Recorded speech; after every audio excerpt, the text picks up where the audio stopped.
नमस्कार। ईपी के कैपिटल की दैनिक बाजार और मैक्रो ब्रीफिंग में आपका स्वागत है। आज 10 नवंबर 2025 है। पिछले 24 घंटों में भारतीय सूचकांकों ने बढ़त हासिल की, जबकि अमेरिका में तेज आधारित गिरावट देखी गई। आज हम निफ्टी 50 और सेंसेक्स के प्रमुख स्तरों और घरेलू डेटा पॉइंट पर चर्चा करेंगे। साथ ही यूएस फेड के हस्तक्षेप पर वैश्विक टिप्पणियां और क्रिप्टो करेंसी बाजार में ट्रेंड रिवर्सल भी देखेंगे। आइए पहले भारतीय बाजार के प्रदर्शन को देखें। आज दोपहर तक बाजार मजबूती से हरे निशान में कारोबार कर रहे थे। बीएसई सेंसेक्स 0.57% ऊपर 83,703 पर और निफ्टी 50 इंडेक्स 0.58% ऊपर 25,639 पर था। यह एक मजबूत रैली लगती है, लेकिन हमें और गहराई से देखने की जरूरत है। निफ्टी मिड कैप 100.63% बढ़ा, जबकि निफ्टी स्मॉल कैप 100.15% नीचे था। बीएसई पर समग्र बाजार की चौड़ाई नकारात्मक थी। 2013 शेयरों के मुकाबले 2192 शेयर गिरे। यह एक चयनात्मक, सतर्क बढ़त थी जो लार्ज कैप शेयरों के नेतृत्व में थी। निवेशक सावधानी बरत रहे हैं, भले ही हेडलाइन इंडेक्स मजबूत दिख रहे हो। आज की बढ़त आईटी, फार्मास्यूटिकल्स और मेटल्स जैसे हैवीवेट सेक्टर्स से आई है। मीडिया और पीएसयू बैंक शेयरों में कमजोरी से रैली पर लगाम लग रही थी।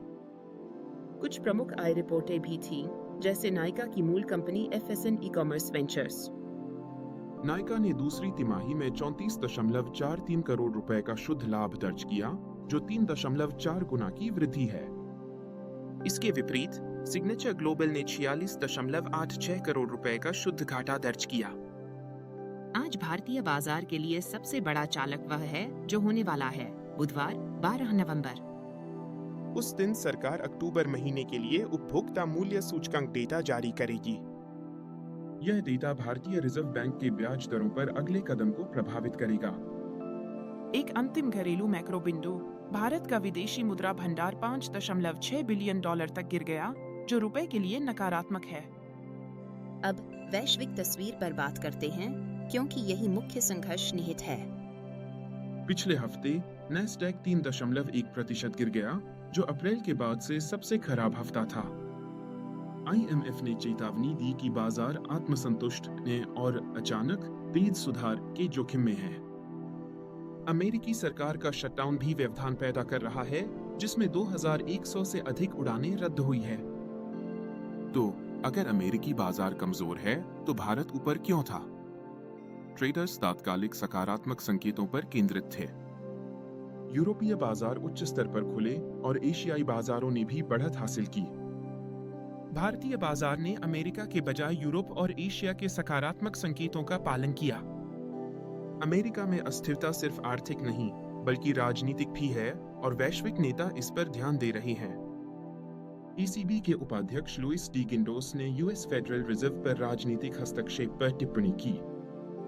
उन्होंने यूएस फेडरल रिजर्व सिस्टम पर आंतरिक राजनीतिक हस्तक्षेप के सरकारी प्रयासों का सामना करने पर टिप्पणी की।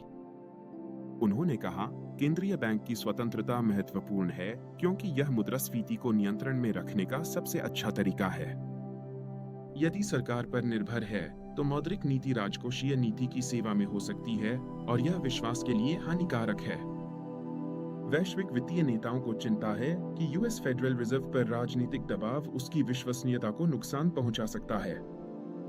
अंत में क्रिप्टो करेंसी बाजारों को देखें, जिन्होंने पिछले 24 घंटों में एक बड़ा नैरेटिव शिफ्ट देखा है।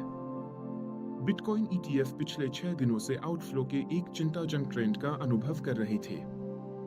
वह ट्रेंड अभी टूट गया है। हमने लगभग $240 मिलियन के इनफ्लो के साथ एक तेज वापसी देखी। बाजार विश्लेषक इसे साधारण अटकलबाजी के रूप में नहीं देख रहे हैं।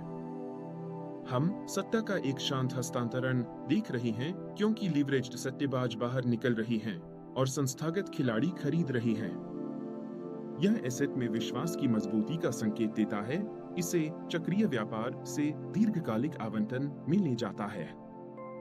इथेरियम भी ध्यान आकर्षित कर रहा है। विश्लेषक इसके आगामी फुसाका अपग्रेड पर केंद्रित हैं, जो 3 दिसंबर के लिए निर्धारित है।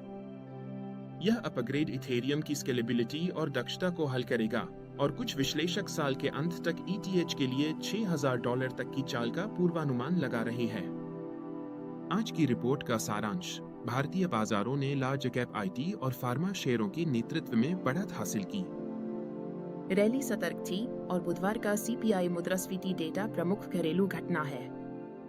विश्व स्तर पर बाजार बनते हुए हैं। अमेरिका टेक सुधार से जूझ रहा है, जबकि यूरोप और एशिया ने सकारात्मक संकेत दिए। क्रिप्टो में बिटकॉइन ETF फ्लो में सकारात्मक उलटफेर हुआ है, जो मजबूत होती संस्थागत मांग को दर्शाता है। कल के लिए सवाल, क्या बाजार घरेलू सकारात्मकताओं पर ध्यान केंद्रित करेगा या अमेरिकी टेक क्रैश का डर हमें पकड़ेगा? इस विश्लेषण के लिए मेरे साथ जुड़ने के लिए धन्यवाद। अपने दैनिक मैक्रो और बाजार अपडेट के लिए सब्सक्राइब करें।